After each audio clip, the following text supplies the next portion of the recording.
Кыргыз тили. Саламатсыздарбы достор? Сиздер менен мен, Мерим Момбековна. Сабактын темасы жумшак, каткалаң, уяң үнсүздөр.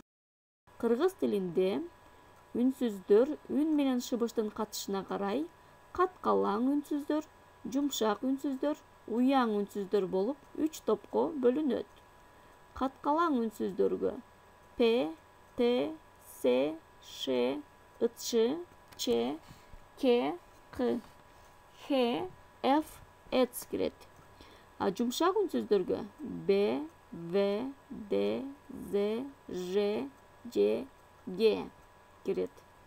Уяң үнсүздөргө Л, М, Н, Н, Р, Эй тыбыштары кирет.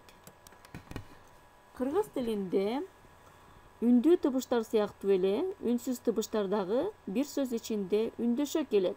Мисалы, китеп деген сөзгө лар мүчөсүн уласак, лар мүчөсү тер мүчөсүнө өтүп кетти. Китеп деген сөз каткалаң үнсүз менен аяктады. Уңгунун аягына каткалаң үнсүз келди. А мүчөдүн башында уяң үнсүз турат. Демек, уңгу каткалаң үнсүз менен бүтсө, мүчө дагы каткалаң үнсүз менен башталыш керек. Значит, корень заканчивается твердыми согласными. Китеп, конце П, П, китеп. П это твердый согласный, а окончание начинается уяң үнсүз.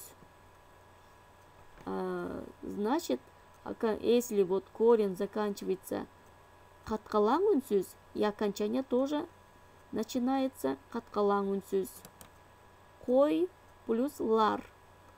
Кой, корень заканчивается уяң үнсүз, окончание тоже начинается уяң үнсүз. Лар, буква Л не изменяется, остается. Кыз плюс лар.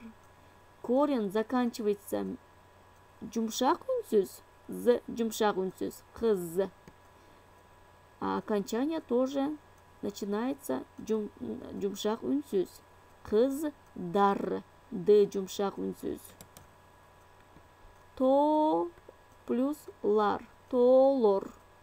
Корень заканчивается гласными, а окончание лар не изменяется. Только О буква изменяется, а Л остается. Сөздөрдүн маанисин түшүнөлү. Койлор, кыздар, китептер, тоолор. Тапшырма. Таблицаны жана китептер, тоолор, кыздар, койлор деген жаңы сөздөрдү дептерге жазабыз жана жаттайбыз. Калыңыздар.